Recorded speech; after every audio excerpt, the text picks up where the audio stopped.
nós cantamos isso.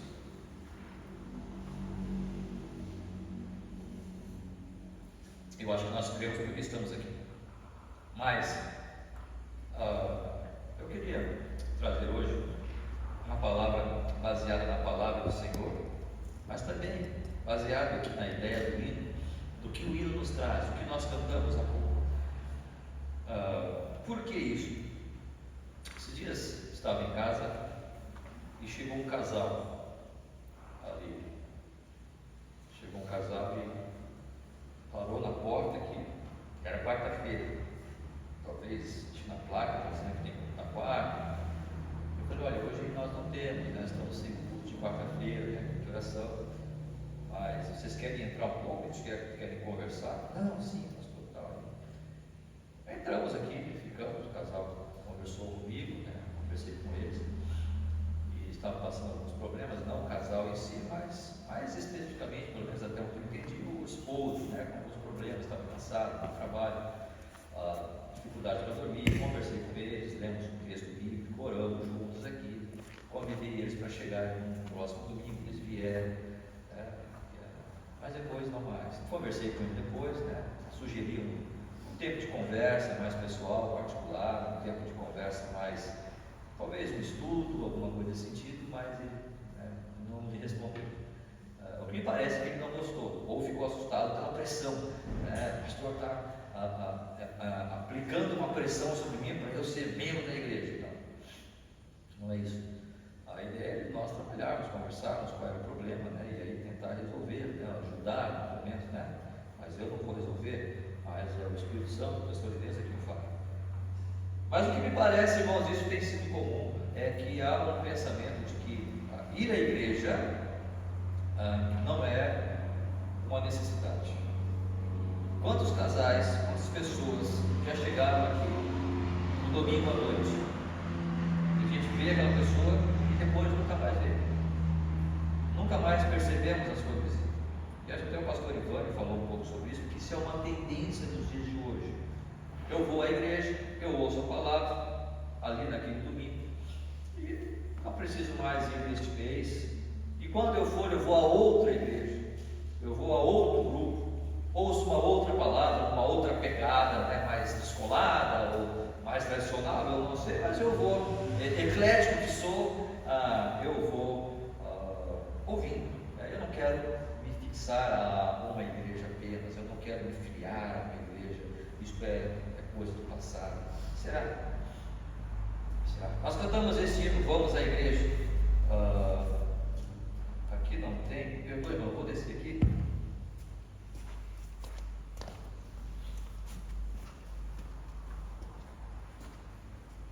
É claro que eu não estou colocando o cantor cristão ou voz ou melodia como a coisa mais importante.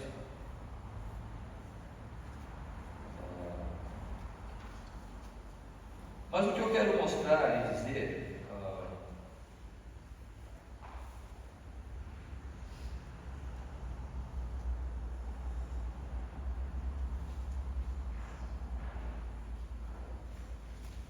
é como que a igreja se formou.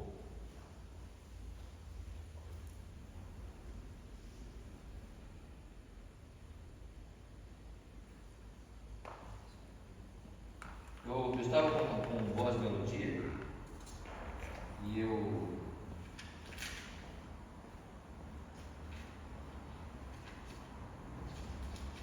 eu achei que o voz e melodia tinha ali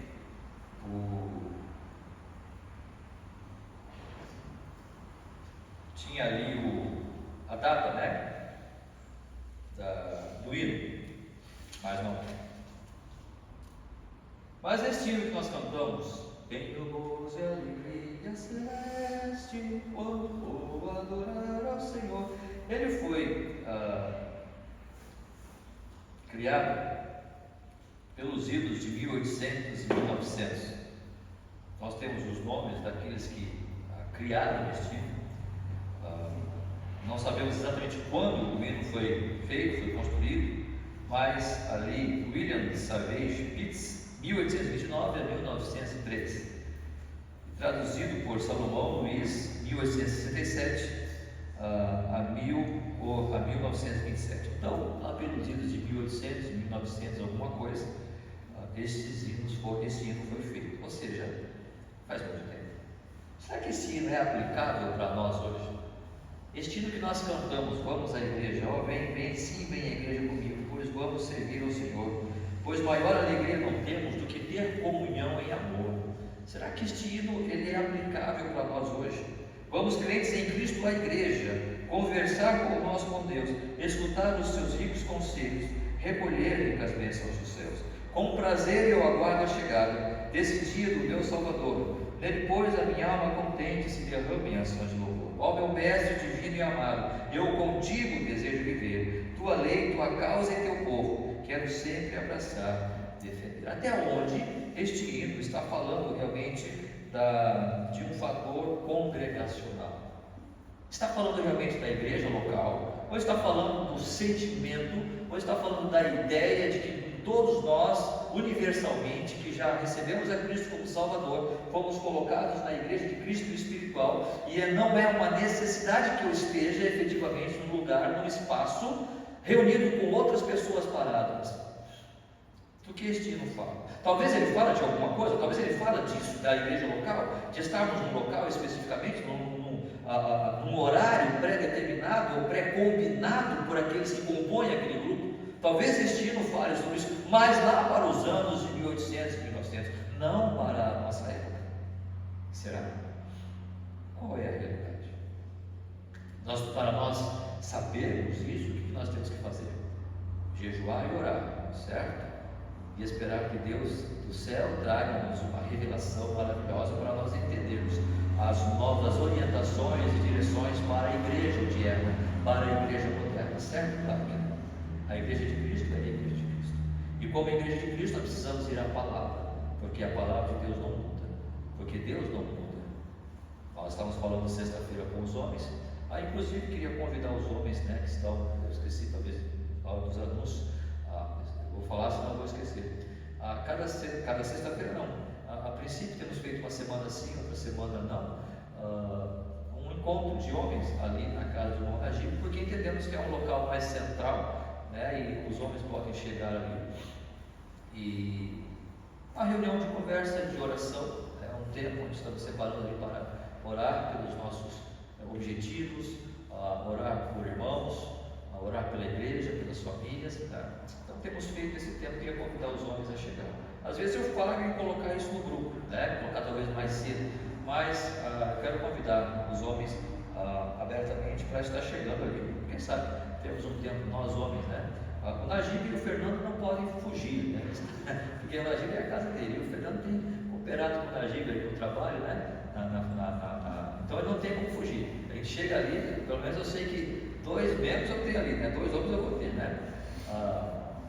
mas enfim, vamos orar nesse sentido. E claro, talvez, pastor, eu queria fazer na minha casa. Ok, podemos pensar na sexta-feira, ao invés de ser ali, podemos fazer na casa de algum outro irmão, e aí a gente vai, talvez, trabalhando. Se Deus vai falando conosco o que a gente pode fazer, mas a princípio estamos fazendo ali. Mas enfim, fechado o parênteses aqui, eu queria convidar os irmãos a abrir suas Bíblias em Salmos 122, verso 1.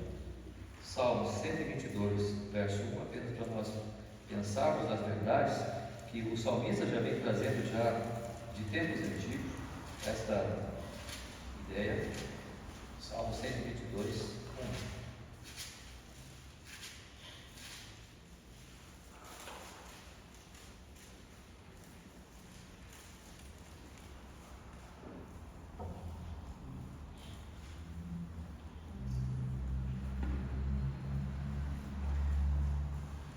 Diz ali a palavra do Senhor: alegrei-me quando me disseram, vamos à casa do Senhor.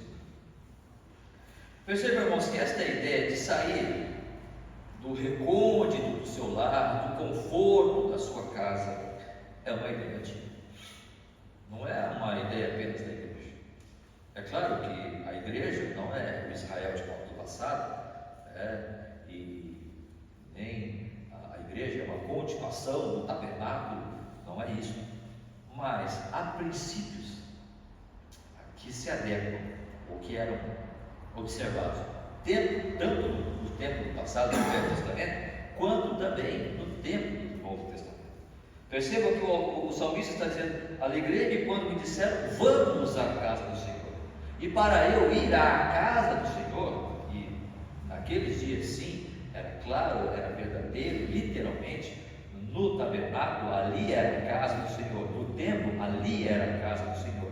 Deus habitava ali, não como é nos dias de hoje, mas havia, portanto, então a necessidade das pessoas saírem das suas casas, deixarem o que estavam fazendo, deixarem os seus ofícios, suas responsabilidades, ou organizarem a sua vida de tal forma de saber que aquele dia e aquele horário era um momento para ir à casa do Senhor e lá adorar. Tá, pastor, mas nos dias de hoje não é mais assim, porque nós somos a habitação do Espírito Santo. Então, onde nós estivermos, nós podemos adorar ao Senhor, é claro. Tudo isso é verdade. Mas não foge aqui ao princípio do fato de que Deus também estabeleceu para a sua igreja um momento onde as pessoas estão também reunidas em comum acordo, não por obrigação, não por pressão, seja ela de que tipo for, mas elas estão espontaneamente reunidas em um espaço, reunidas num local, num determinado horário, para a adoração do Senhor. E isso nós vamos encontrar aonde? Você pode ler as cartas que Paulo escreve, as cartas às igrejas, do Novo Testamento, mas precisamente quando nós olhamos, não podemos fugir desse texto, em Atos capítulo 2, versículo 42 em diante. Não tem como nós fugirmos desse texto, Em Atos capítulo 2, versículo 42, vai dizer o seguinte: Atos capítulo 2, verso 42 em diante.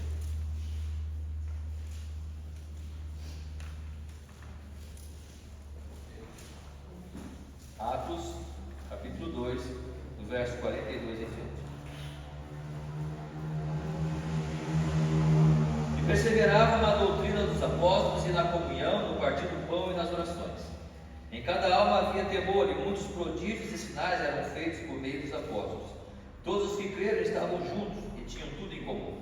Vendiam as suas propriedades e bens, distribuindo o produto entre todos, à medida que alguém tinha necessidade.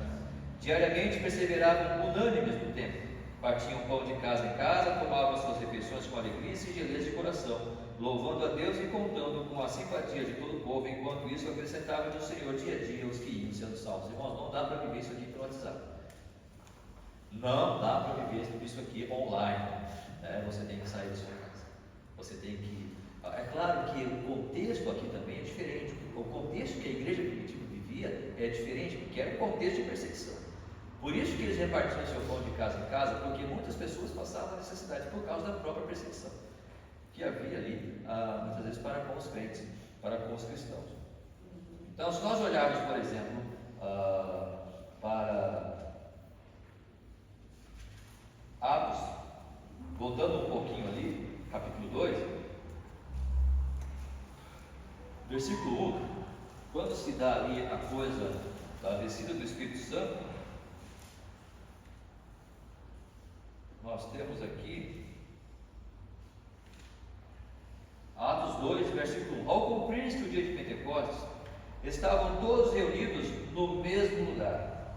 De repente veio do céu um som como de um vento impetuoso e encheu toda a casa. Ou seja, está falando aqui de um momento em que todos estavam reunidos num determinado lugar. Se voltarmos um pouquinho mais para Atos 1, versículo 12, Atos 1, verso 12, então voltaram para Jerusalém do monte chamado Olival, depois que Jesus ascendeu aos céus, no monte chamado Olival, que dista daquela cidade tanto como a jornada de um sábado. Quando ali entraram, subiram para o cenáculo, onde se reuniam Pedro, João, Tiago, André, Filipe, Tomé, Bartolomeu, Mateus, Tiago, filho de Alfeu, Simão, ou seja, os discípulos, os apóstolos estavam todos ali. Todos estes perseveravam, unânimes em oração com as mulheres, com Maria, mãe de Jesus e com os irmãos dele. Aonde?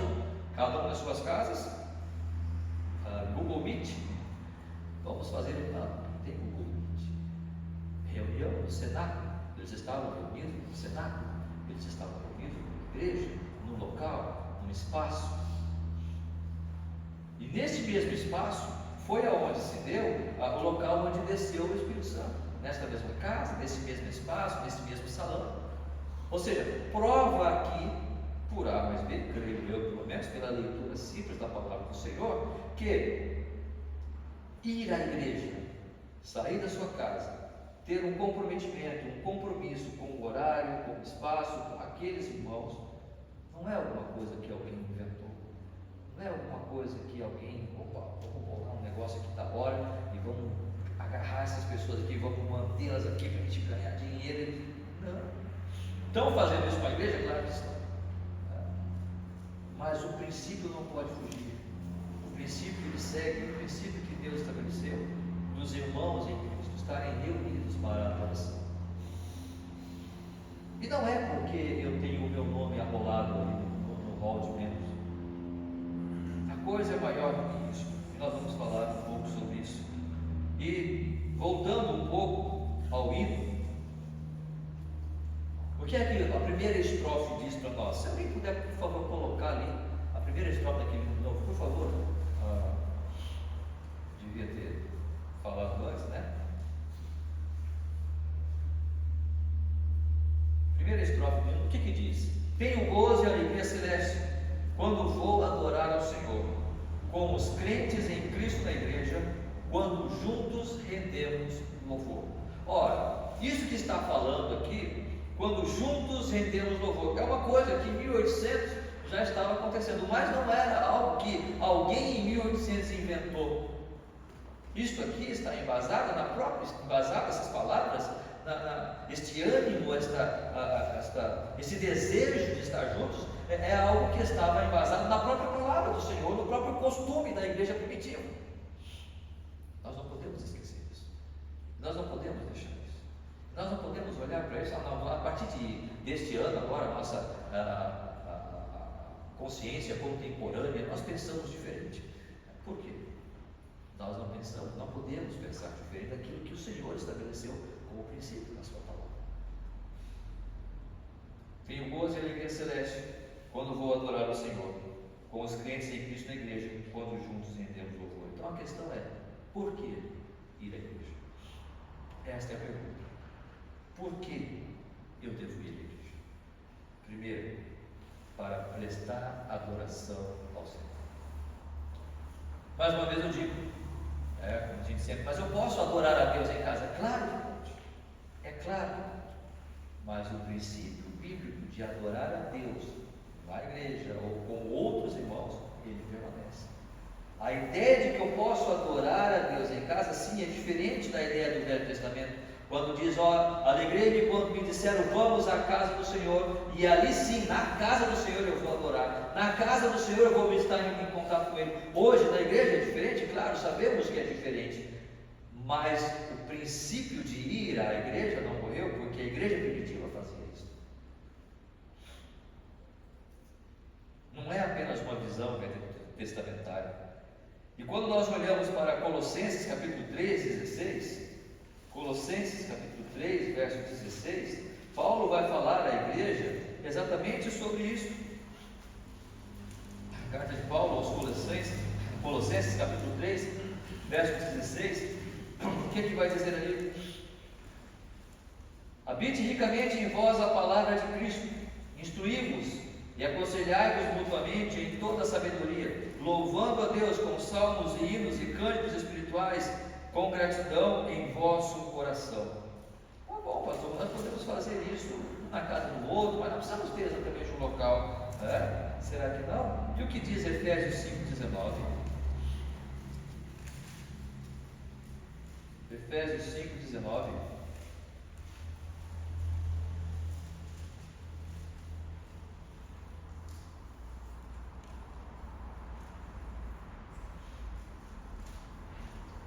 Falando entre vós, com salmos, entoando e louvando de coração ao Senhor, com hinos e cânticos espirituais. Irmãos, aqui é a ideia da igreja. Falar entre vós, com salmos, entoando e louvando de coração ao Senhor. Esta ideia de nós nos reunirmos para, em adoração, estarmos servindo e adorando ao Senhor, louvando a Deus, dizer, eu não quero fazer dessa forma. Não. Por mais que possamos viver tempos modernos, mas é moderno para o mundo, porque o ser humano continua a mesma coisa. O ser humano continua o mesmo ser humano, dependente de Deus. O ser humano continua o mesmo, querendo fugir dos princípios de Deus. Nós, a nossa natureza pecaminosa, nós continuamos fazendo a mesma coisa que os nossos pais faziam. Mas Deus, na sua graça, nos traz, e pela sua palavra Ele nos adverte. E a questão da igreja, o fator igreja, é algo essencial para que nós estejamos olhando e percebendo aonde efetivamente nós estamos nesse relacionamento com o nosso Deus. Portanto, quando a palavra do Senhor nos diz, e Paulo vai dizer aos Efésios, lembre vós, quando vos reunis, um tem salmo, outro tem doutrina, outro tem língua, ou seja, ele está falando da reunião. Quando da ceia, como é que 1 Coríntios 11, o que ele diz? Quando vos reunis, e até dá uma advertência, né? Não é para melhor que vós nos reunis. Ele está dando uma advertência, mas eu não quero advertir aqui, eu estou apenas trazendo o princípio de que existe uma reunião acontecendo. Uma reunião de pessoas que estão no mesmo local, no mesmo horário, reunidas, programadas, combinadas para estarem ali para prestar um culto de adoração. Portanto, esta adoração, ela precisa acontecer, e esta adoração ela vai acontecer de forma pública. Você pode adorar a Deus na sua casa, no escuro do seu quarto, ali, ou orando e conversando com o Senhor, é claro que sim. Mas isso não exclui o fato de que podemos e devemos estar, e deve ser uma alegria para nós como cristãos, estarmos reunidos para a adoração ao nosso Deus de forma pública. Porque em Hebreus capítulo 2, versículo 12 vai dizer, quando fala ali a adoração ao Senhor Jesus Cristo, ele vai dizer, meus irmãos, declararei o teu nome, cantar-te louvores no meio da congregação.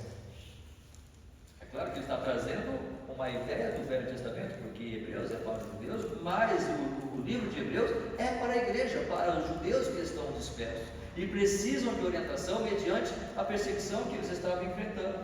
E ele está trazendo esta ideia de que a adoração a Deus deve ser feita na congregação e deve ser em público.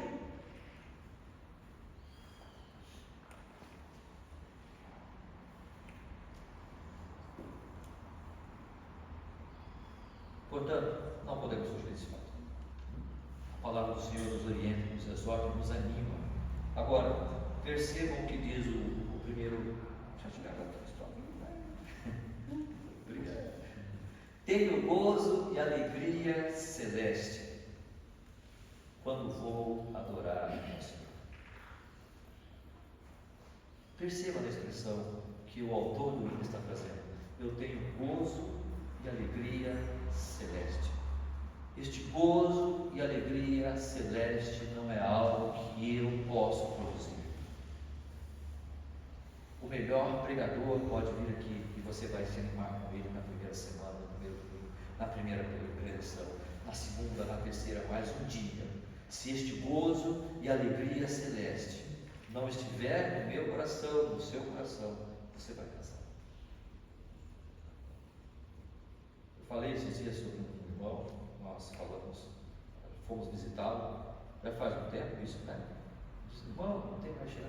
Pois é, a gente vai para a igreja, chega lá, senta e ouve a palavra, e canta os hinos, aí termina o culto, a gente fica ali conversando com os irmãos no hall e vai para casa. Eu falei, mas não é isso tudo? Mas não é isso a igreja? Não é essa a nossa alegria de ouvir a palavra, de conversar com os irmãos e louvar ao Senhor. Agora, por que isso não está acontecendo no seu coração? Porque você talvez não tenha esta alegria celeste no seu coração. Lembram de Efésios 5,19? Falando entre vós com salmos, entoando e louvando de coração ao Senhor. Pastor, eu não tenho esse meu coração, ok, aí eu não posso fazer nada.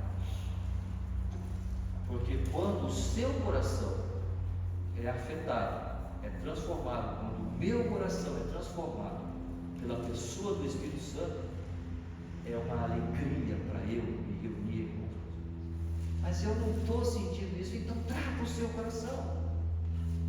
Eu preciso tratar o meu coração. talvez eu não seja convertido, talvez não. Talvez a questão seja só o fato de que eu estou permitindo tantas coisas deste mundo preenchendo o meu coração, que me foge a alegria e o prazer de estar na igreja de Cristo, junto com os meus irmãos em Cristo. Ou talvez falte realmente um entendimento do que é o Evangelho. Porque olha o que esse irmão que escreveu esse hino vai dizer: tenho gozo e alegria celeste quando vou adorar o Senhor. Há um prazer enorme em mim. Sair da minha casa não é por obrigação. Eu não vou lá porque se eu não for, o pastor vai me ligar amanhã. Eu não quero esse negócio. Eu não vou porque senão meu pai vai ficar pegando no meu pé. Minha mãe é chata, tá louco se eu não for. Não, há um gozo, há uma alegria em chegar ali e adorar a Deus. Eu preciso ir. Enganoso é o coração, mais do que todas as coisas, quem não conhecerá. Aqui, pastor, de coração. Então, se eu não estou de coração fazendo, não sou obrigado a fazer. Realmente não é? Claro que não. Mas a questão é esta: aonde está o coração? Porque a palavra do Senhor está dizendo que o coração, essa adoração precisa partir do coração.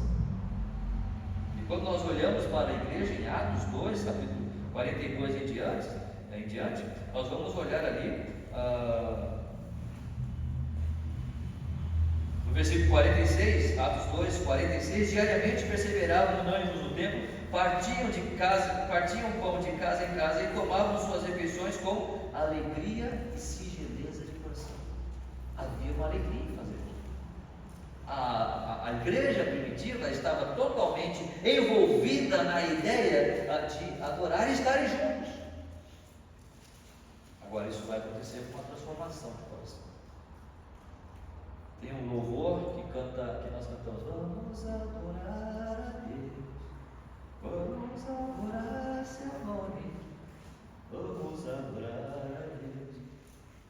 Ele veio em minha vida num dia especial, trocou meu coração por um outro sem igual, e esta é a razão porque eu digo que vamos adorar a Deus. Por que nós adoramos a Deus? Porque o nosso coração foi transformado. Não é por costume, por uma educação, por cultura.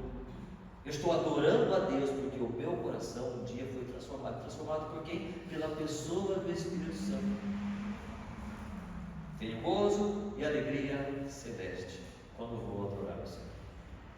Gálatas 5:22 vai dizer o quê? Porque o fruto do Espírito é gozo, amor, gozo, paz, e aí os outros frutos do Espírito.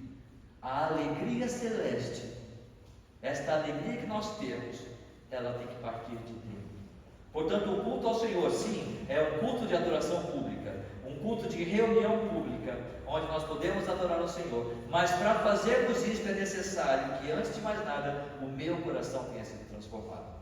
Lembra da mulher samaritana? O Senhor Jesus Cristo vai dizer: quando você beber dessa água, fluirá do seu interior rios de água viva. Ou seja, precisa começar no meu interior, para que eu possa perceber e entender a alegria e o prazer de estar com a alegria celeste adorando ao Senhor, junto com os meus irmãos, num lugar determinado, num espaço combinado, para que Deus seja glorificado em nosso meio, para que Deus esteja entre nós e para que o Espírito Santo possa transformar cada um de nós e receber a adoração que nós proferimos com os nossos lábios. Portanto, irmãos, o Espírito Santo precisa agir na nossa vida. Precisamos permitir que o Espírito Santo transforme o nosso coração. E especificamente nós estamos dizendo que talvez você não seja convertido quando isso está faltando. Estou dizendo que precisamos deixar muitas coisas, não permitir que o nosso coração enganoso, que é dite a nossa direção, mas que o Espírito Santo que habita nele possa transformá-lo, para que nós adoremos ao Senhor com propriedade. A segunda estrofe, você bate para ficar voltando, a segunda estrofe vai dizer o que nesse hino intitulado Vamos à Igreja? Vamos, crentes em Cristo, à igreja, conversar com o nosso bom Deus, escutar os seus ricos conselhos, recolher ricas bênçãos dos céus. Ora, por que nós vamos à igreja? Por que ir à igreja? É simples, irmãos. para nós aprimorarmos o nosso relacionamento com Deus. Não, agora eu sou, né? Agora, aprimorar o nosso relacionamento com Deus. Isso eu faço em casa. Também devemos fazer em casa. Importante que façamos em casa. Mas como é que nós fazemos isso? Nós estamos sendo, como posso dizer, estimulados. Quando eu fiz a faculdade, tem pessoas e pessoas, né? Quando eu fiz, quando você vai à escola, quando você vai à faculdade, quando você vai estudar, você tem que ir à faculdade, tem que ir ao espaço, ali, né, na sala de aula do professor, e o professor está ali cobrando e tal. Não é que é mais fácil, mas você consegue compreender melhor e você consegue executar as tarefas que aquele professor propõe, né? Que a disciplina propõe. Agora pense, por exemplo, numa faculdade EAD. Eu fiz, todas as minhas faculdades foram EAD, né? Menos o seminário, claro, mas as outras formações foram tudo EAD. Irmãos, precisa de uma disciplina, porque ninguém está te cobrando. Ninguém está cobrando, não tem um professor, você não tem que ir à sala de aula, não tem um professor que está fazendo, como é que está, aquela prova presencial, não tem isso. Você precisa se autodisciplinar, e essa autodisciplina, ela é muito difícil, por isso que existe a igreja. E há muitas contestações sobre a questão da escola EAD, por exemplo, a disciplina agora, formação de licenciatura, estão trabalhando para não ser totalmente EAD, né, mas para ser talvez 50%, se não me falha a memória, 50% presencial e 50% EAD. Então as novas licenciaturas vão ter essas determinações porque existem disciplinas que não se fazem, não tem como fazer. Não tem como fazer a distância. É necessário ali a presencial, é necessário estar junto com o professor, tirar dúvidas ali. Se eu estiver falando alguma bobagem, vocês podem me corrigir, mas pelo menos dentro do que eu vi e ouvi no ano passado, era isso. Porque é necessário o presencial, é necessário estar junto para tirar dúvidas, para ouvir, para fazer o acompanhamento é necessário. E isso ninguém vai poder ultrapassar, ou vai poder burlar isso, ou trocar por alguma outra coisa. E com relação à vida cristã, não é diferente. As nossas orações, como está a nossa vida de oração? Como está a nossa vida na leitura da palavra? Olha o que o hino diz: vamos, crentes em Cristo da igreja, conversar com o nosso Deus. Como é que nós conversamos com Deus? Em oração. Escutar os seus ricos conselhos. Como é que o Senhor vai falar conosco os seus ricos conselhos? Através da sua palavra. Então, quando nós chegamos à igreja, quando nós nos reunimos aqui, nós fazemos o quê? Nós oramos ao Senhor. E nós ouvimos a sua palavra. E tanto um tempo de oração quanto um tempo na palavra faz com que nós estejamos aprimorando o nosso relacionamento com Deus, a nossa vida cristã. Percebam Atos 2:42. E perseveravam na doutrina dos apóstolos, na comunhão, no partir do pão e nas orações. Eles estavam juntos, orando. Eles estavam juntos, orando ao Senhor. Como o Senhor, a sexta-feira estava falando sobre George Miller, um grande homem de Deus. Conta-se a respeito de George Miller, que ele já era conhecido pelo seu ministério, trabalho com crianças, no orfanato e tudo mais. Um dia ele estava orando na sua casa. E ele estava ali no seu canto, no seu momento devocional. E a sua funcionária chegou e: pastor, a rainha está na porta, quer falar com o Senhor. E ele respondeu: agora eu não posso, eu estou falando com Deus. Quando eu terminar o meu momento de oração, eu vou recebê-lo. Imagine você receber, você está orando, né? E seu esposo, sua esposa, seu pai, sua mãe, o pai, a mãe, o fulano, o prefeito da cidade está aí, quer falar com o senhor. Na hora, acabou o senhor vai entender, né? Afinal de contas, acho que vai vir um negocinho bom para a igreja aí, né? Vai vir um negócio bom para a nossa família aí. Prefeito na minha casa, que homem. É Essa é a diferença entre George Miller e talvez nós. Ele disse: eu não vou receber, agora estou falando com Deus, com meu Senhor. Quando eu terminar aqui, eu vou receber. E sabe o que aconteceu? Ele ganhou o respeito da rainha da Inglaterra. Ele ganhou o respeito daquela senhora. Porque ele não abdicou do seu tempo de orar com Deus. Isso é história real, mas não é ilustração. E por isso que Deus fez o que fez na vida de George Miller. Tem um livro, eu até estava falando sexta-feira até com os irmãos ali, tem um livro na biblioteca da igreja ali, A Vida de George Miller, né? George Miller, um homem de oração, não sei, alguma coisa desse sentido, mas fala só sobre George Miller.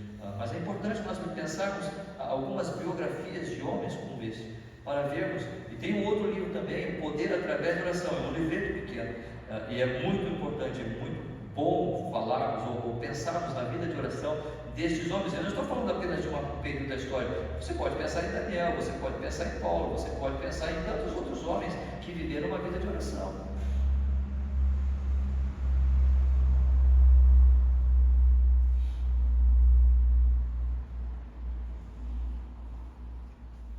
Mas estamos falando não somente da oração particular, estamos falando da oração pública também. Mas sabe, irmãos, assim como acontece no que diz respeito à adoração, a vida de oração vai ser a mesma coisa. Se eu não tiver uma vida particular de oração, isso se manifestará também na vida pública. Isso também se manifestará na reunião pública. Quando nós de alguma forma não conseguimos orar, ou não damos esta importância para a oração particular, isso vai refletir também na vida da igreja, no que diz respeito à oração. Perceba a partir do verso 23 do capítulo 4 de Atos. O livro de Atos que nós estamos considerando aí, no capítulo 4, versículo 23.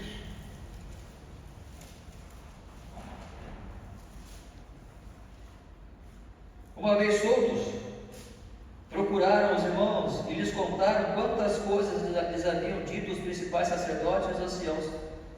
Agora, versículo 24. Ouvindo isto, unânimes levantaram a voz a Deus e disseram: Tu, soberano Senhor, que fizeste o céu, a terra, o mar e tudo o que neles há, que disseste por intermédio do Espírito Santo por boca de Davi, nosso pai, teu servo, porque se enfureceram os gentios e os povos imaginaram coisas vãs, levantaram-se os reis da terra e as autoridades ajuntaram-se a uma contra o Senhor e contra o seu ungido. Estavam falando isso porque os apóstolos tinham sido presos por conta de um milagre que eles tinham realizado. E quando eles retornaram, foram soltos, a igreja então, eles voltam à igreja e contam o que aconteceu, e a igreja então passa a orar em comunhão, orar juntos, orar unidos, reunidos naquele espaço onde eles já estavam reunidos.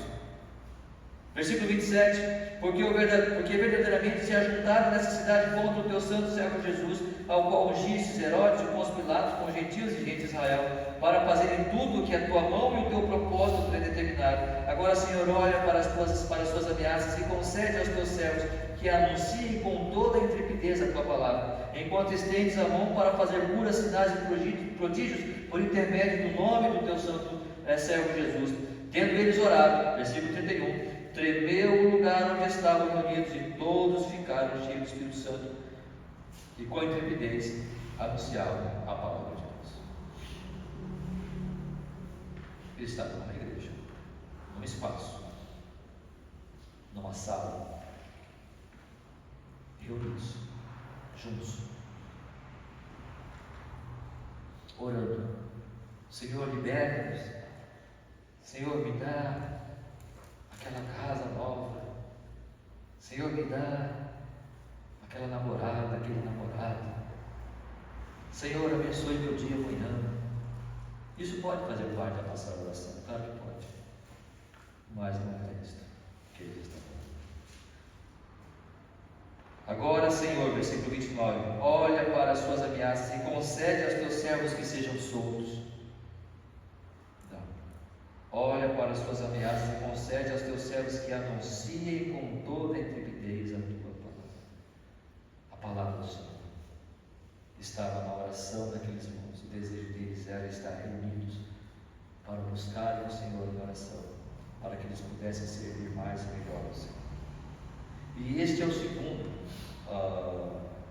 segunda forma de aprimorarmos o nosso relacionamento com Deus, não somente na oração particular que deve haver, mas na oração pública, como a igreja faz aqui. E há outros casos em Atos também, que a igreja estava orando por Pedro, e ele é solto da prisão.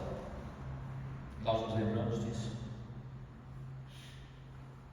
Mas o outro fator que vai fazer com que aprimoremos o nosso relacionamento com Deus, a nossa vida cristã, é a palavra.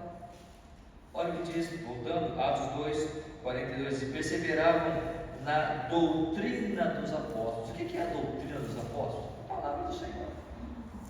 A doutrina dos apóstolos é aquilo que os apóstolos falaram e eles colocaram como princípios, que Deus usa os apóstolos para lançar o fundamento da igreja.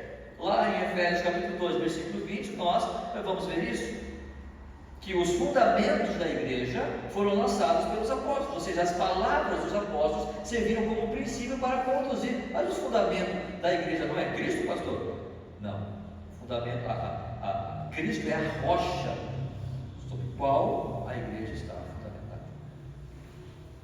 Aquilo que os apóstolos falaram por intermédio de Deus, por intermédio do Espírito Santo, são os princípios que nós vamos viver para construirmos a igreja. Não nós, mas Deus vai estar fazendo isso, usando-nos para esse fim. Ou seja, é a palavra do Senhor que vai fazer com que nós estejamos construindo esse edifício de forma sólida, porque ela está em Cristo, que é a rocha, e os alicerces são a própria palavra do Senhor. O que nós temos em mãos hoje para observarmos e praticarmos na nossa vida? Salmo 19, para terminarmos com essa ideia. Salmo 19, o que vai nos dizer ali sobre a palavra do Senhor?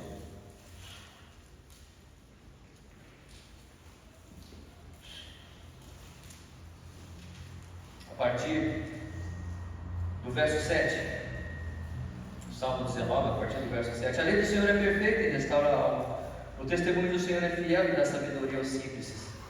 Os preceitos do Senhor são retos e alegram o coração, o mandamento do Senhor é puro e ilumina os olhos. O temor do Senhor é límpido e permanece para sempre. Os juízos do Senhor são verdadeiros e todos igualmente justos. São mais desejáveis do que ouro, mais do que muito ouro depurado, e são mais doces do que o mel e o destilar dos favos. É a palavra do Senhor que nós nos reunimos para trazer para os irmãos. E Deus chama algumas pessoas, alguns homens para esse fim, como Paulo vai dizer em Efésios. Alguns chamou para apóstolos, outros para profetas, outros para pastores que são mestres, homens que Deus separa para o trabalho de edificação, de orientação, de administração, de conforto e consolo para a igreja, até que todos cheguem ao pleno conhecimento, para a edificação dos santos. Deus chama homens para fazer esse trabalho. Desta forma, a palavra deve ser falada em público. Aonde vamos falar isso? Na igreja. Vamos orientar, vamos exortar. Vamos começar agora a escola dominical dia 13. Para que serve a escola dominical? Há uma diferença na escola dominical e esse tempo que estamos tendo aqui. Esse tempo que estamos tendo aqui, eu estou falando mais, não estou dando a oportunidade para vocês, talvez até mesmo contestarem o que eu estou falando.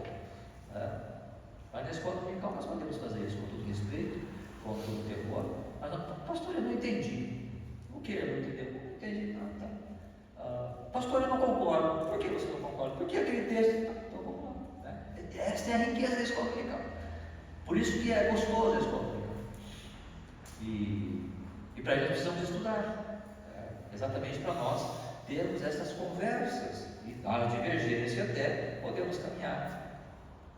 Mas é com isso que nós vamos crescer, é no público. Se eu ficar só no recluso, na minha casa ali, lendo ali o que eu quero ler, lendo ali o que eu quero, dentro da minha ideia, ou ouvindo, porque eu posso pegar vídeos na internet ali e ouvir apenas aquilo que eu quero ouvir. Pastores que falam apenas o que eu quero, que trazem conforto para o meu coração. Vai ter pastores que vão dizer, você não precisa ir para a igreja. Beleza, isso aqui que eu ouvi, legal, não precisa ir para a igreja, estou tranquilo. Mas vai ter outro pastor, não, você precisa ir. Você tem que ir ao lugar, porque isso é bíblico. E aí cria-se uma bolha onde você só ouve aquilo que você quer ouvir. E aí você se acomoda, se conforta com isso. Mas quando chegamos à igreja, nós somos trabalhados com pensamentos diferentes, pensamentos divergentes, e aí o objetivo, claro, é chegar a um objetivo comum. Às vezes não vamos chegar, mas a palavra precisa ser falada, trabalhada em nossos corações. O Espírito Santo é que vai nos conduzir. Mesma diferença. É claro que na igreja primitiva tinha diferença de pensamento. Tanto é que depois Gálatas tinha um problema, Paulo teve que escrever. Coríntios tinha outro problema, Paulo teve que escrever. Tessalonicenses tinha outro problema, Paulo teve que escrever. Mas todas essas igrejas partiram da igreja primitiva, da igreja lá de Jerusalém. Mas com o tempo elas foram divergindo em ideias e problemas. Mas era a palavra do Senhor que os apóstolos traziam para orientar a igreja e conduzi-las entre os próprios apóstolos. Lembra quando Paulo teve que chamar Pedro e exortá-lo ali por conta de algum desvio que ele estava cometendo ali, quando ele fala aos Gálatas ali, tive que repreender Pedro face a face, porque ele estava ali com os gentios. Quando chegou os judeus, ele meio que saiu fora ali, né? Caramba, vai ser gentio, né? Mas eu estava lá. Por que agora? Porque João e Tiago chegaram, então agora você ficou com medinho deles? Não, rapaz, Deus chamou todo mundo, gentil, judeu, a mesma coisa aqui, não tem diferença não. E Paulo repreende Pedro face a face. Imagina que não foi uma conversa muito gostosa de se ouvir, não. Mas a palavra está aí para isso, para nós conversarmos a respeito. Como falamos com todo respeito, humildade e mansidão, mas ela precisa ser estudada juntos. E aí ele tem para isso. Não somente isso, no terceiro estrofe desse hino vai dizer assim: com prazer eu aguardo a chegada deste dia do meu Salvador. Nele, pois, a minha alma contente se derrama em ações de louvor. Que dia é este? Com prazer eu aguardo a chegada desse dia do meu Salvador. Que dia é este? O dia de estarmos reunidos. E que dia é esse? O domingo. Estamos falando do domingo. Mas é sábado, o dia do Senhor. A terceira estrofe então nos faz pensar um pouco sobre esse dia do Senhor. Nele, pois, a minha alma contente se derrama em ações de louvor. Irmãos, eu tenho prazer, eu desejo a chegada do domingo para poder estar com os irmãos. Vai chegar domingo, eu tenho que ir para a igreja. Esse domingo podia faltar aqui, podia inventar para deixar de ir para a igreja. Não sei, podia inventar alguma coisa, né? Mas a igreja primitiva não pensava dessa forma. Versículo 43 vai dizer: em cada alma havia temor. Em cada alma havia temor. Pastor, o que tem a ver temor com o domingo? Há um dia separado para o Senhor. É claro que isso começa no sábado. E isso é o quarto mandamento de Êxodo 20. Vamos lá? Êxodo 20. Nosso tempo está gritando, né? Sabe o que? Eu estava lendo isso aqui e eu vi como que isso aqui é interessante, irmãos. Vamos ler a partir do verso 3. Nós temos o primeiro, o segundo, o terceiro, o quarto mandamento aí. Depois nós temos os outros. Mas vamos ler a partir do verso 3, Êxodo 20, verso 3. Não terás outros deuses diante de mim. Primeiro mandamento. Não farás para ti imagem de escultura, nem semelhança alguma do que há em cima dos céus, nem embaixo da terra, nem nas águas debaixo da terra. Não as adorarás, nem lhes darás culto, porque eu sou o Senhor teu Deus. Deus zeloso, que visita a iniquidade dos pais dos filhos, até a terceira e quarta geração daqueles que me aborrecem, faço misericórdia até 1000 gerações daqueles que me amam e guardam os meus mandamentos. Verso 7, ou terceiro mandamento: não tomarás o nome do Senhor teu Deus em vão, porque o Senhor não terá por inocente o que tomar o seu nome em vão. Quarto mandamento então: lembra-te do dia de sábado para o santificar. 6 dias trabalharás e farás toda a tua obra, mas o sétimo dia é o sábado do Senhor teu Deus. Não farás nenhum trabalho, nem tu, nem teu filho, nem tua filha, nem teu servo, nem tua serva, nem teu animal, nem o forasteiro das tuas portas para dentro, porque em 6 dias fez o Senhor os céus e a terra, o mar e tudo o que neles há, e ao sétimo dia descansou. Por isso o Senhor abençoou o dia de sábado e o santificou. Ou seja, perceberam alguma coisa aqui? Eu li só até o quarto. O quarto mandamento é o mandamento mais longo. Talvez podemos comparar um pouco com o terceiro, quando fala ali, o segundo, né? Perdão, não farás para ti imagem de escultura, porque ele pega o versículo 4, o 5 e o 6. O segundo mandamento, ele engloba o versículo 4, 5 e 6. Agora, Quarto mandamento, ele pega o versículo 8, 9, 10 e 11. 4 versículos. Mostrando que Deus tem uma apreciação quando os seus filhos separam um dia para a adoração a Ele. E para que esse dia? Porque nós tememos o nosso Deus. Lembram que a igreja, no versículo 43, do temor do Senhor. Por que nós estamos aqui? Por que Deus separou o sábado para o povo de Israel? A gente vai falar um pouquinho sobre isso rapidamente. Mas no versículo 10 vai dizer: mas o sétimo dia, Êxodo 20, 10, mas o sétimo dia é o sábado do Senhor teu Deus. Não farás nenhum trabalho, nem tu, nem teu filho, nem tua filha, nem Deus, tal. Por quê? Versículo 11: porque em 6 dias fez o Senhor os céus e a terra, e tudo o que neles há, e ao sétimo dia descansou. Por isso o Senhor abençoou o dia de sábado e santificou. Qual é a ideia aqui? Deus quer fazer com que nós, nesse dia de descanso, lembremos que Ele é o Criador, que Ele é Senhor de todas as coisas, que Ele em 6 dias trabalhou e no sétimo Ele descansou, porque Deus poderia ter feito isso em 6 segundos e descansado no sétimo segundo. Mas Ele não estava pensando apenas nele, Ele estava pensando em nós como seres humanos, dentro da nossa realidade de humano, que trabalhamos dia após dia, precisamos de uma noite para descansar. Primeiro dia, descanso uma noite. Segundo dia, descanso mais uma noite. Terceiro dia, eu não consigo trabalhar um segundo, descansar dois segundos, né? Não é da nossa natureza. Portanto, Deus, olhando para nós e percebendo a nossa realidade, Ele trabalhou 6 dias, descansou no sétimo. E então Ele estabelece esse princípio para nós: você também trabalhe 6 dias e descanse o sétimo. E nesse sétimo você lembre quem eu sou. Lembre que eu sou Deus, Criador dos céus e da terra. Portanto, irmãos, quando nós olhamos para isso, para o dia do Senhor, onde estamos reunidos, nós estamos aqui para lembrar quem Deus é, da sua grandeza, da sua majestade. Isto é uma questão de temor. Nós tememos ao nosso Deus e por isso estamos aqui.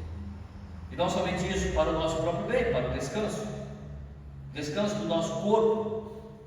E por que não sábado? Por que o domingo? Porque a igreja já praticava isso. Quando Constantino estabeleceu o domingo como dia do Senhor, não. Quando Constantino estabeleceu isso, a igreja já se reunia. Em 1 Coríntios 16, 2, nós vamos ver isso. No primeiro dia da semana, quando estiverem todos reunidos para fazer a oferta, recolher as ofertas para mandar os santos. Está claro. A igreja, a partir da ressurreição de Cristo, ela passa a se reunir no domingo e não mais no sábado. Em Atos 20, versículo 7, Atos 20, verso 7, vai dizer isso também. Atos capítulo 20, versículo 7.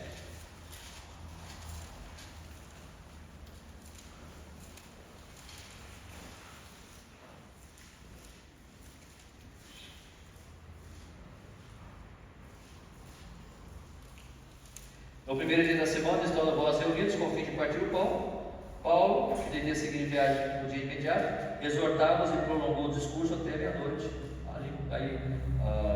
O jovem Eutico, estava ali, e ele cai e morre. Paulo ressuscita. Paulo não Deus, mas através de Paulo ressuscita. Mas o que nós queremos fazer é, no primeiro dia da semana, eles estavam reunidos. A igreja já observava o primeiro dia da semana para a sua reunião. Por que nós reunimos? Porque é um princípio. Com prazer eu aguardo a chegar desse dia do meu Salvador, porque eu temo ao Senhor. E eu quero, com os meus irmãos, olhar e perceber a grandeza de Deus e a sua criação. Nele, pois, a minha alma contente se derrama em ações de louvor. Mas, além do domingo, o que mais nós podemos pensar? Com prazer eu aguardo a chegada deste dia do meu Salvador. Que dia? A volta de Cristo. E o pastor está forçando um pouquinho, né? O senhor está forçando um pouco, né? Não. Quando Deus estabelece o sábado, ou quando Deus estabelece um dia de descanso, ou quando Deus estabelece um dia para adoração, Ele está dizendo: ainda resta um descanso para o povo de Deus. Hebreus capítulo 4. Hebreus 4.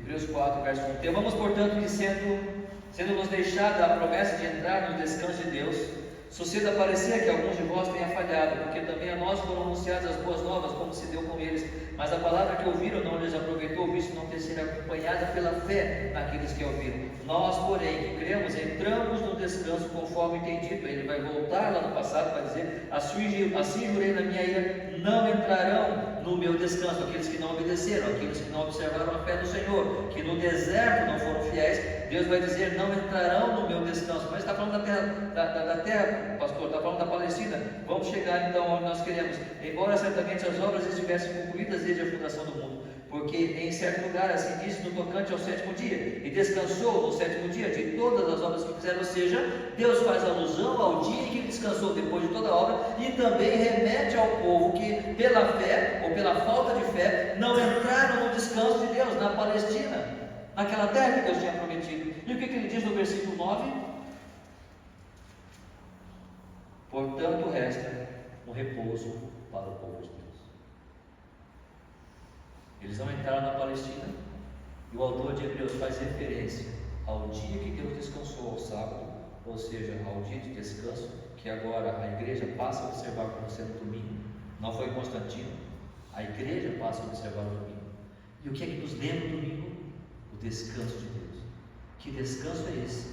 O dia em que nós estaremos com o Senhor na eternidade, para descansar dos nossos pecados, para descansar das nossas falhas. Quando estamos reunidos aqui, estamos dizendo: nós temos a esperança de um dia vermos Cristo descendo e levar a sua igreja para o nosso eterno descanso. O domingo, estarmos reunidos aqui, lembra-nos deste fato. Dizer: Senhor, obrigado porque ainda temos essa esperança. Obrigado por essa viva esperança de um dia estarmos com o Senhor. E por fim, estrofe número 4, que vai dizer: ó meu mestre divino e amado, eu contigo desejo viver, tua lei, tua causa e teu povo, quero sempre te abraçar. Um dia Cristo vai voltar, irmãos, e vai levar a sua igreja. Mas até lá, Ele espera que nós estejamos erguendo nossas mãos e dizendo: vamos trabalhar. Vamos trabalhar para o Senhor. Vamos servir ao Senhor. Eu quero trabalhar tua lei, tua causa e teu povo. Eu quero sempre abraçar. O Senhor estabeleceu a sua igreja não somente para nós participarmos quando der na terra, não somente para dizer assim: eu vou lá. Hoje está um dia gostoso, está muito calor, está muito frio, então vou lá. O Senhor estabeleceu a sua igreja para nós amarmos ela, amarmos o Senhor Jesus Cristo, que é o cabeça da igreja. Dizer: Senhor, eu quero fazer parte disso. Eu quero abraçar a tua igreja. Eu quero amá-la, porque ela representa a tua obra, a obra de Cristo Jesus, derramando o seu sangue na cruz do Calvário, para pessoas imperfeitas como eu, como qualquer um de nós, estarmos juntos para a adoração ao Senhor. Por isso, quando diz vamos à igreja, não está falando apenas de prestarmos, pudéssemos dizer apenas, não somente para prestar a adoração, não somente para aprimorarmos nosso relacionamento, e não somente para demonstrar o temor do Senhor, mas também para nos exercitar, para trabalharmos, para trabalhar em nós o fato de que Ele quer que nós sirvamos a Ele, aqui nessa terra, numa vida de santificação. Atos 2:42, perseveravam na doutrina dos apóstolos, na comunhão, no partir do pão e nas orações. Ou seja, eles separavam. Santificação é isso, é uma separação de um dia para o serviço do Senhor. Estar com outros irmãos, estar com outros irmãos não é fácil não. Estar com outros irmãos não é tarefa fácil não. E nós sabemos disso por experiência. Estar com outros irmãos necessita de nós exatamente santificação, ou seja, uma visão diferente. Você vai para o seu trabalho, você vai para a sua escola, você tem problemas com pessoas, não tem? Tem, mas você não deixa o seu trabalho nem a sua escola. Mas nós vamos ter problemas aqui. Por que deixamos a igreja de tudo assim? Porque a luta é maior. A luta é espiritual. Não é uma questão apenas profissional. Não é apenas uma questão de diferença de ideias. Por que dizemos para o nosso coração: eu não preciso estar com você? quando na verdade o vínculo que nos liga é efetivamente o sangue de Cristo. Mas para entender isso eu preciso de uma vida de santificação, de entendimento disso. Uma visão de que Cristo morreu por nós, pela sua igreja, por aqueles que professam a Cristo como o Senhor da sua vida. Mas eu preciso de separação para isso. Eu preciso separar o meu dia, eu preciso separar as minhas prioridades. E santificação é isso, é separar-me para o trabalho do Senhor. E entendendo que essa santificação vai também exigir trabalho, mas com prazer eu faço isso. Ó meu mestre divino e amado, eu contigo desejo viver. Tua lei, tua causa, teu povo, quero sempre abraçar e defender. Perceba, eu quero, não é que eu sou obrigado. A igreja de Atos aqui, 2:42 em diante, eles faziam isso porque queriam fazer isso. E sabe o que aconteceu? Depois dessa explicação sobre como vivia a igreja, Pedro e João, capítulo 3, se você seguir em Atos aí, no capítulo 3, Pedro e João vão curar um coxo, não eles, mas Deus através dele. E aquilo repercute na cidade, e por isso eles foram presos. E aí eles falaram, e no capítulo 4, Pedro e João são presos, e eles têm toda uma conversa ali no Sinédrio. E no versículo 20 vai dizer o seguinte: pois nós, Atos 4:20, pois nós não podemos deixar de falar das coisas que vimos e ouvimos. Nós não podemos deixar de falar. Nós não podemos deixar de trabalhar. Nós não podemos deixar de servir. Nós não podemos deixar de defender a lei do Senhor, a causa de Cristo e a igreja de Cristo, o seu povo. Nós não podemos deixar de fazer isso. Nós precisamos trabalhar. Tenho gozo e alegria celeste quando vou adorar o Senhor, com os crentes em Cristo na igreja, quando juntos rendemos louvor. Vamos, crentes em Cristo na igreja, conversar com o nosso Deus, escutar os seus ricos conselhos e recolher-lhe as bênçãos dos céus. Com prazer eu aguardo a chegada desse dia do meu Salvador. Nele, pois, a minha alma contente se derrama em ações de louvor. Ó meu mestre divino e amado, eu contigo desejo viver. Tua lei, tua causa e teu povo quero sempre abraçar e defender. Ó, vem. Sim, vem à igreja comigo. Sim, vamos servir o Senhor, pois maior alegria não temos do que ter comunhão em amor. Vamos orar?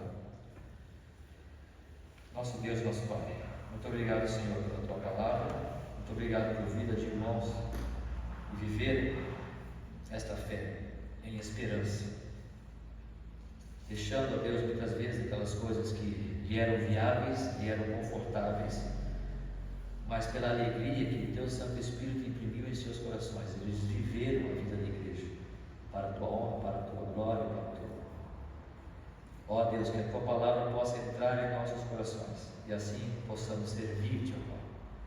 Abençoe a Tua igreja, para que a alegria seja restaurada em nossos corações, em nossos olhares, em nossas palavras, talvez com divergências, talvez com diferenças, talvez em erros, isso é possível. Mas, ó Deus, que a Tua alegria, a alegria do Teu Santo Espírito, esteja em cada coração aqui, para servir ao Senhor, para adorar a Ti. Porque não estamos lidando apenas com questões pessoais, particulares ou momentâneas. Estamos servindo ao Senhor, estamos, ó Deus, trabalhando para a vida eterna. E não podemos fazer isso, mas é o Teu Santo Espírito quem faz através de nós. Portanto, nós rogamos a Tua graça, pedimos a Deus que o Senhor trabalhe em nossos corações. E se há alguém aqui em nosso meio que ainda não tem recebido a Cristo como Senhor da sua vida, que o Senhor possa fazê-lo, que o Teu Santo Espírito possa convencer da alegria, da beleza, do prazer de estarmos e fazermos parte da igreja do Senhor Jesus Cristo, e assim possamos caminhar para a Tua glória, para a Tua honra, Deus, aqui nesta terra, esperando o dia que o Senhor vai voltar para nos dar aquele descanso, o descanso eterno das nossas falhas, pecados e limitações. Que assim, ó Pai, possamos viver eternamente louvando e adorando ao Senhor.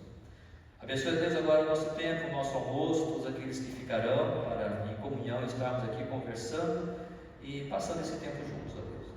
E abençoe, santifique a cada família nos seus lares, as suas necessidades. Abençoe esse alimento que vamos tomar e que também sirva para a nossa comunhão, para o crescimento da Tua igreja e para o louvor do Teu nome. Muito obrigado, nós oramos e agradecemos em nome de Jesus. Amém. Que Deus nos abençoe, nosso culto está encerrado.